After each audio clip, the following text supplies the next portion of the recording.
tema firman Tuhan bagi kita hari ini adalah tempat kediaman Allah. Ya, temanya adalah tempat kediaman Allah.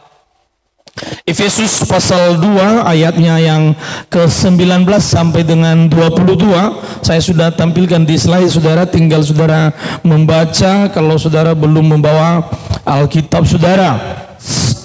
Demikianlah kamu bukan lagi orang asing dan pendatang, melainkan kawan sewarga dari orang-orang kudus dan anggota-anggota keluarga Allah yang dibangun di atas dasar para rasul dan para nabi, dengan Kristus Yesus sebagai batu penjuru. Ayat 21, di dalam Dia tumbuh seluruh bangunan rapi tersusun menjadi bait Allah yang kudus di dalam Tuhan.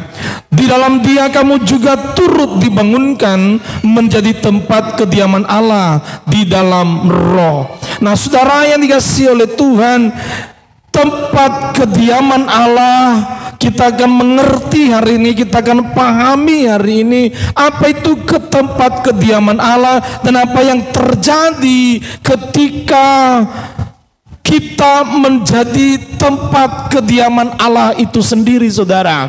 Ya, saya terlalu yakin bahwa semua kita merindukan supaya kita menjadi tempat kediaman Allah. Amin. Sebab kalau kita menjadi kediaman Allah, itu akan terjadi hal-hal yang dahsyat dalam hidup kita, saudara. Ya, rancangan Tuhan dari semula bagi setiap manusia ciptaannya sangat indah dan mulia. Di dalam kitab Yeremia pasalnya 29 ayat 11, rancangan-rancangan yang ada padaku mengenai kamu adalah rancangan damai sejahtera dan masa depan yang penuh harapan, bukan kecelakaan, bukan kematian, bukan sakit penyakit, bukan kesusahan, bukan air mata dan penderitaan. Ia merancang seindah mungkin, saudara.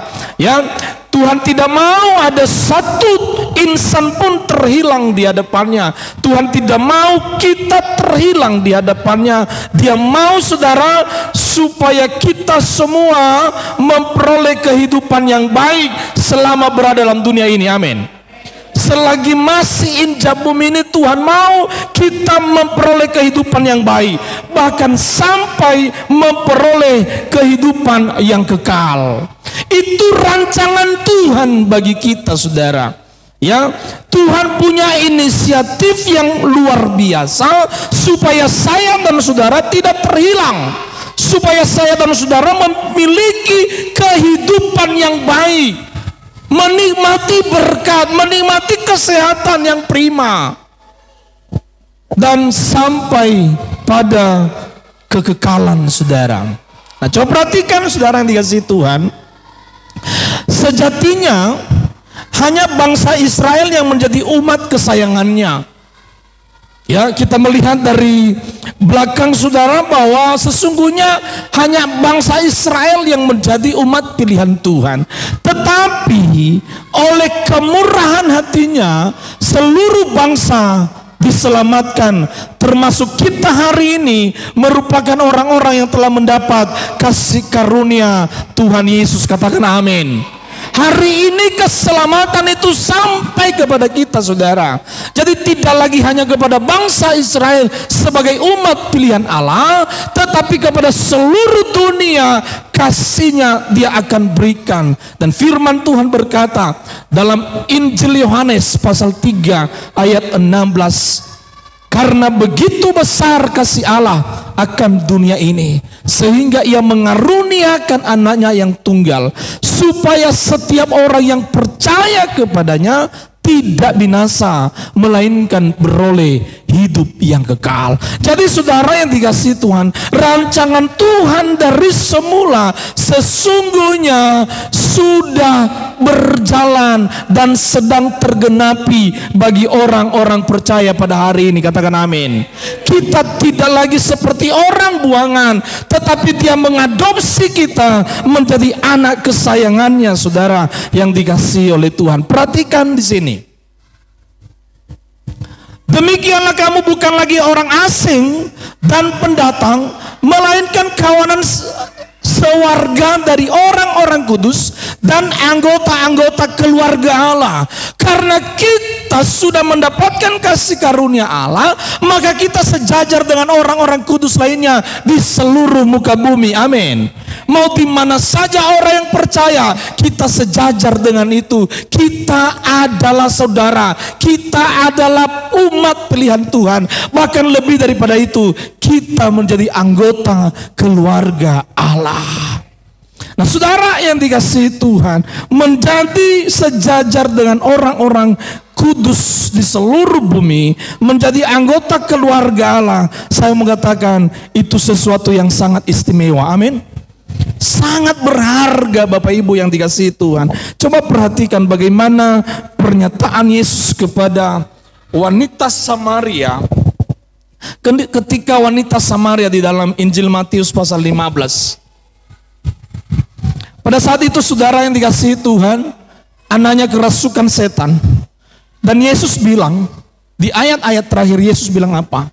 Tidak baik roti yang disediakan kepada anak dilemparkan kepada anjing. Kenapa saudara? Karena bangsa lain selain daripada Israel dianggap anjing, tidak layak menerima kasih karunia.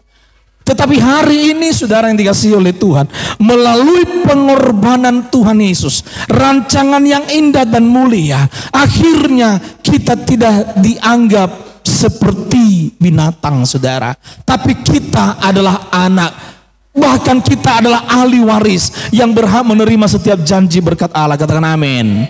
Sejajar saudara yang dikasihi oleh Tuhan dengan orang-orang kudus lainnya, menjadi sewarga dengan orang-orang yang terdahulu yang sudah mati martir saudara. Bahkan kita menjadi bagian dari keluarga Allah. Kalau kita adalah anggota keluarga Allah, maka seluruh berkat yang ada dalam keluarga Allah itu akan menjadi bagian kita. Katakan amin. Karena tidak mungkin keluarga Allah tidak diberkati saudara. Namanya keluarga Allah, pasti keberkatan. Maka bagian itu akan menjadi milik kita bersama saudara. Tetapi ada hal yang luar biasa Bapak Ibu yang dikasihi oleh Tuhan. Kalau kita melihat di ayat 22 tadi, perhatikan ini. Bahkan yang luar biasa lagi, kita menjadi tempat kediaman Allah. Sama-sama bilang tempat kediaman Allah. Coba kembali di ayat 22. Di dalam Dia, di dalam Yesus, kamu juga turut dibangunkan menjadi tempat kediaman Allah di dalam Roh. Tadinya kita adalah orang asing saudara yang dikasihi oleh Tuhan. Tadinya kita adalah orang buangan yang tidak mendapat kasih karunia. Tetapi melalui Yesus kita dibangunkan, kita dibentuk, kita didesain. Untuk apa saudara?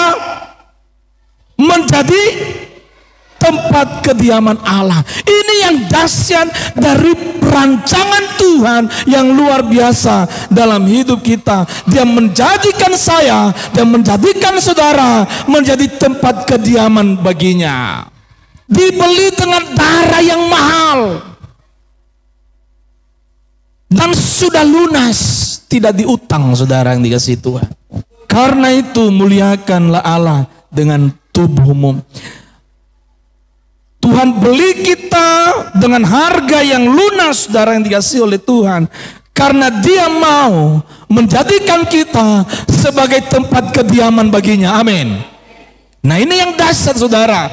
Menjadi tempat kediaman Allah, saya mengatakan tidak sembarangan. Sama-sama bilang tidak sembarangan. Ya. Kenapa tidak sembarangan saudara? Karena Allah itu kudus. Maka Allah hanya mau di tempat yang kudus. Ya. Ini dulu saudara yang dikasih itu. Tempat kediaman Allah. Tempat kediaman Allah sama artinya tempat tinggal Tuhan. Berkarya. Tempat kediaman Allah itu artinya rumah Tuhan. Berarti kita adalah rumah Tuhan. Seberapa orang di sini yang percaya bahwa dia adalah rumah Tuhan atau tempat kediaman Allah? Coba angkat tangannya, saudara. Angkat tangan. Yang percaya saja ya. Kalau nggak percaya nggak masalah. Hanya yang percaya saja bahwa dia adalah tempat kediaman Allah.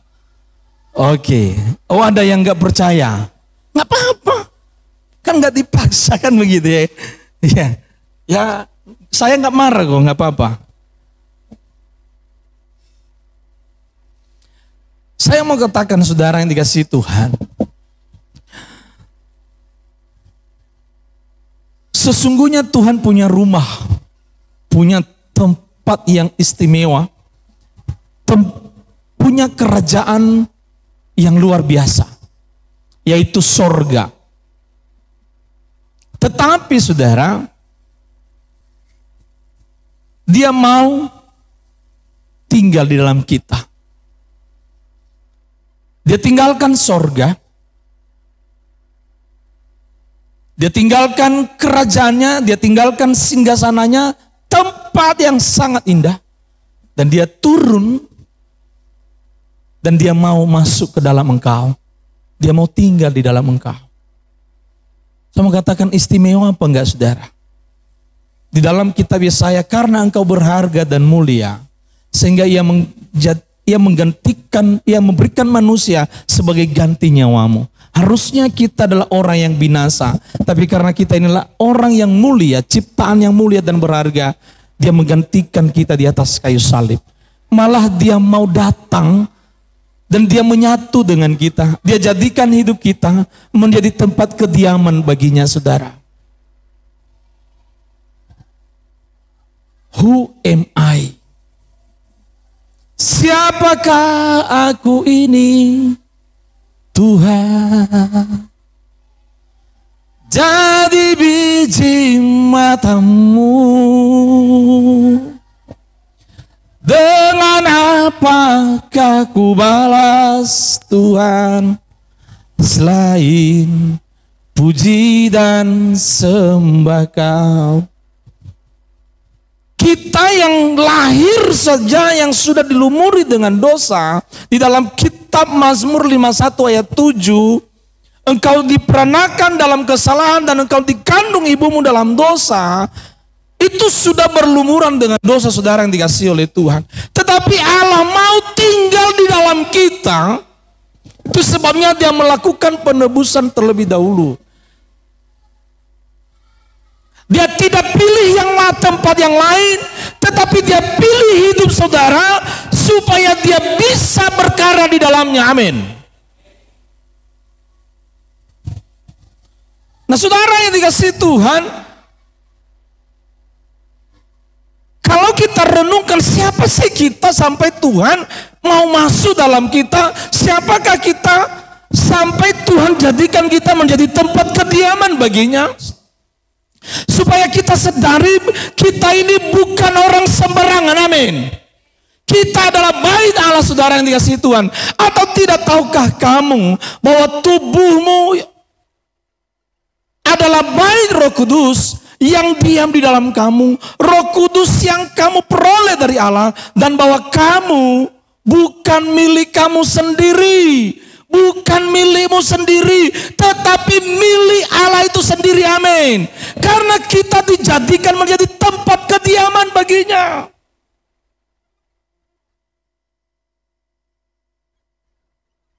Satu Korintus berapa? 3 ayat 16 ya. Tidak tahukah kamu bahwa tubuhmu ialah bait Allah? Ini 6 ayat 19. Ayat yang lain. Tidak tahukah kamu bahwa tubuhmu adalah bait Allah? Ini. Tidak tahukah kamu bahwa kamu adalah bait Allah dan bahwa Roh Allah diam di dalam kamu? Tubuh kita adalah bait Allah. Amin. Coba bilang dulu sama tetangganya, bilang tubuhmu adalah bait Allah. Tubuhmu bukan milikmu lagi. Maka jangan sembarangan lakukan tubuhmu. Iya. Iya kan? Allah mau tinggal di dalamnya. Saya mau katakan saudara yang dikasihi Tuhan, kita adalah bait Allah. Izinkan Tuhan tinggal di dalamnya. Izinkan Tuhan menjadikan tempat kediaman baginya. Dan kalau dia menjadikan tempat kediaman baginya, maka dia akan bekerja, dia akan berkarya di dalamnya. Amin. Coba kembali ke slide saudara. Tuhan yang maha besar. Tuhan sang pencipta langit dan bumi. Tuhan yang sudah menyembuhkan orang-orang sakit. Tuhan yang sudah membangkitkan orang mati. Apalagi saudara? Selain dia yang maha besar, sang pencipta langit bumi, yang menyembuhkan orang sakit, membangkitkan orang mati, apalagi? Ya? Apa? Menyembuhkan orang buta, ya masuk di sini Pak. Menyembuhkan orang-orang sakit, buta, timpang, lumpuh, ayan, dan lain sebagainya. TBC, dia sembuhkan juga Pak. Apalagi? Yang maha besar itu, dia mau tinggal dalam engkau hari ini. Seburuk-buruknya hidup kita saudara yang dikasihi Tuhan, dia mau tinggal di dalamnya.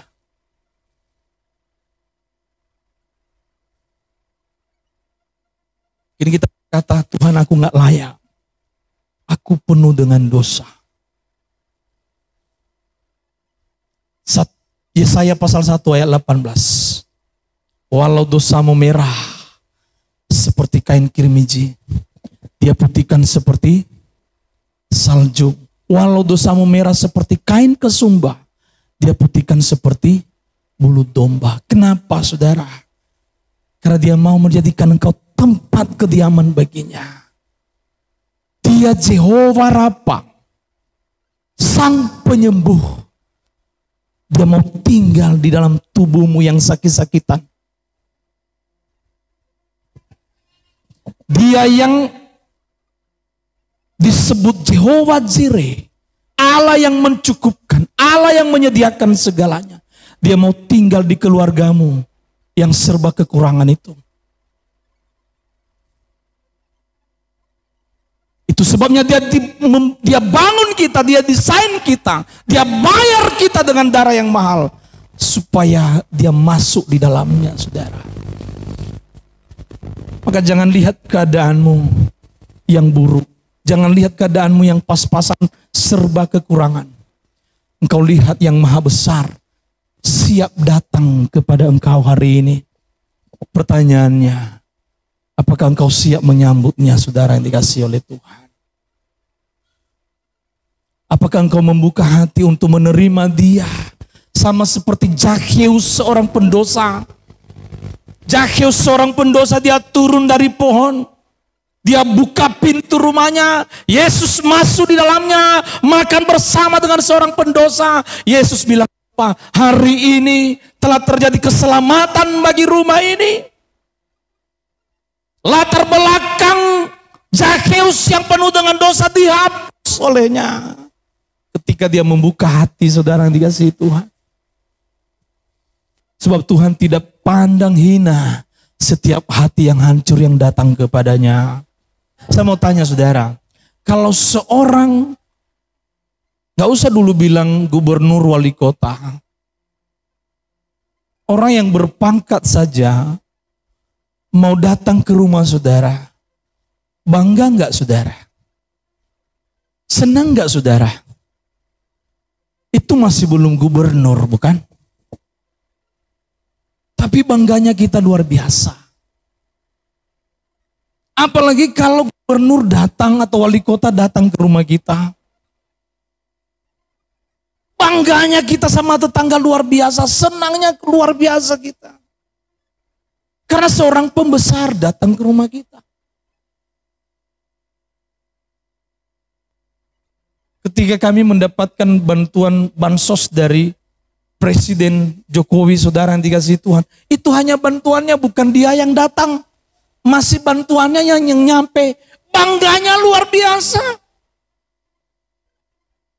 Ya, ada spanduk ditulis saudara, bansos dari Presiden Republik Indonesia, Insinyur Joko Widodo. Foto-foto di situ, hanya di spanduknya. Bangganya luar biasa. Gak kejumpa orangnya.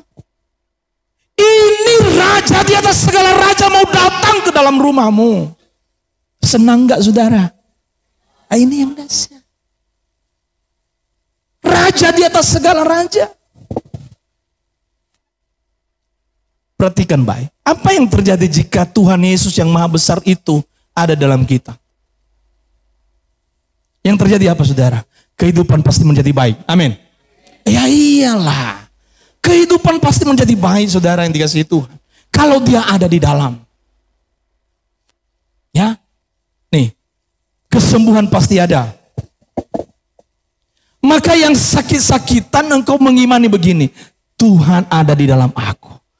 Yesus ada dalam aku. Roh Kudus ada dalam aku. Tubuhku sehat. Karena Yesus ada dalamnya. Gak mungkin tubuh sakit-sakitan kalau Yesus ada dalamnya. Gak mungkin itu. Atau mungkin menurut saudara? Yesus kan maha penyembuh. Ini Bapak ini sedang menerawang, ini sedang memikirkan. Ini benar, apa benar juga ya? Benar juga ya.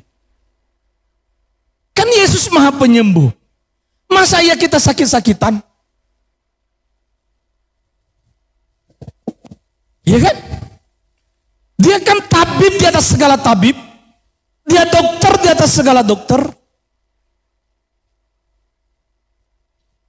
Jadi kalau saudara sakit di bagian persendian, tinggal kau berkata, persendianku sehat, peredaran darahku lancar, karena tabib ada di dalamnya. Yesus ada di dalamnya. Amin. Iya. Kan dia siap mau masuk ini sekarang saudara. Dia mau jadikan kita tempat kediamannya. Maka kau buka hati. Amin. Izinkan dia bekerja di dalamnya saudara. Ya. Jangan yang lain masuk Bapak Ibu. Jangan yang lain masuk. Yesus saja yang masuk di dalam. Amin. Iya. Jadi kalau Yesus yang sudah masuk di dalamnya, senyum saudara pun pasti sumringah. Manis senyumnya. Iya kan? Lihat senyum Pak Noel ini. Makin muda Mama Noel dibikinnya karena hanya senyumnya saja saudara. Iya. Karena kalau Yesus ada di dalamnya nggak ada lagi bentak-bentakan, amin. Nggak ada lagi cakap kotor bahasa kasar, amin. Karena Yesus yang ada di dalam. 1 Petrus pasal 1 ayat 16, kuduslah kamu sebab Bapamu kudus. Tidak mungkin Tuhan mau di tempat yang tidak kudus. Di hati yang kudus, di situ Tuhan mau masuk. Amin. Maka respon saudara yang dikasih oleh Tuhan. Ya. Jangan dia sapin Yesus. Begitu dia masuk di dalam, dia sapin dia. Pernah ngasapin Yesus? Ada yang pernah ngasapin Yesus di sini? Yesus mau masuk di dalam, dia sapin. Yang ya bukan hanya dia sapin, dibakar lagi saudara. Seolah-olah ngapain kau di sini? Iya kan? Iya. Itu. Jadi saudara, pengorbanan Yesus yang begitu luar biasa sampai dia bayar kita dengan mahal, dengan darahnya yang kudus. Maka hargailah pengorbanan itu. Amin. Dan kalau mau melihat mujizat demi mujizat terjadi dalam hidupmu, buka hatimu dan izinkan dia bekerja saudara. Kalau dia sudah masuk di dalam, peliharalah itu dengan baik. Bangunlah hubungan yang baik dengan Tuhan. Bangun komunikasi dengannya saudara. Dan firman-Nya berkata, aku di dalam engkau dan engkau di dalam aku. Minta apa saja di dalam namaku, aku akan mengabulkannya. Jadi saudara yang dikasihi Tuhan, mudah sekali supaya hidup kita diperbaiki oleh Tuhan, rumah tangga kita diperbaiki oleh Tuhan, ekonomi kita diperbaiki oleh Tuhan. Tinggal engkau respon supaya Yesus masuk di dalamnya. Amin. Dan ketika dia masuk di dalam, jangan tolak saudara yang dikasihi Tuhan, jangan mengeraskan hati. Ya, engkau jaga kekudusan hidup. Tidak ada satu pribadi yang mau melakukan hal itu, tidak ada. Selain daripada dia saja. Perhatikan anak yang hilang, saudara yang dikasihi Tuhan. Ketika anak hilang, datang kembali kepada Tuhan. Yesus menyambut dengan sukacita. Dia berikan jubah, dia berikan kasut, dia berikan cincin, saudara yang dikasihi Tuhan. Cincin sebagai ikatan bahwa itu adalah milik Yesus. Saat dia mau tinggal di dalam engkau, dia anugerahkan engkau hal yang sama. Itu pertanda bahwa engkau adalah milik Yesus. Dukun juga meniru seperti itu, saudara yang dikasihi Tuhan. Dukun juga melakukan seperti itu. Dia berikan cincin sebagai pengikat, pertanda bahwa itu adalah milik setan. Hati-hati Bapak Ibu yang dikasihi Tuhan, pakai cincin yang sudah diisi dengan mistik.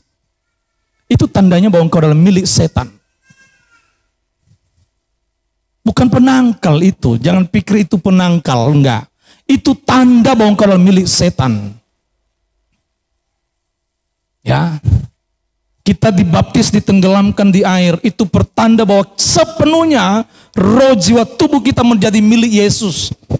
Maka saudara yang belum dibaptis, tahun depan berikan dirimu dibaptis, supaya ada pertanda bahwa engkau adalah milik Yesus sepenuhnya. Dukun juga melakukan hal yang sama. Dia tiru, mandi kembang tengah malam, mandi bunga 7 rupa. Itu artinya engkau mandi bunga 7 rupa, mandi kembang, saudara. Engkau adalah milik setan sepenuhnya. Dan engkau punya kontrak dengan dia. Sejahat apapun saudara yang dikasihi oleh Tuhan, kalau engkau membuka hati, dia bayar dengan darah yang kudus. Mungkin engkau berkata, Tuhan dosaku nggak merah lagi, sudah hitam banget.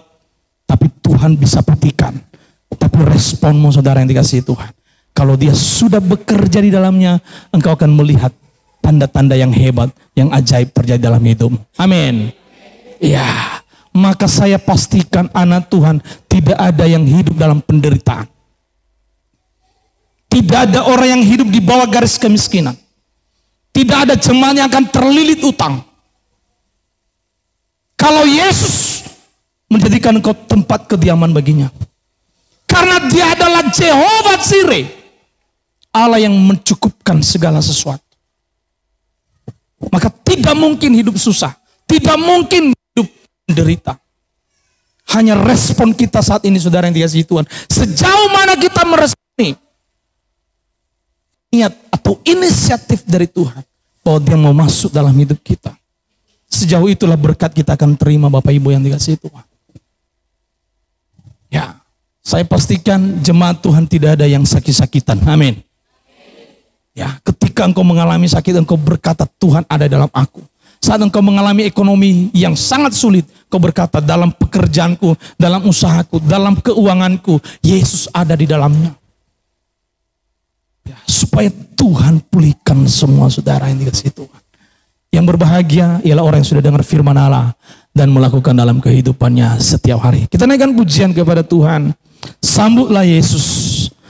Tinggikan Yesus.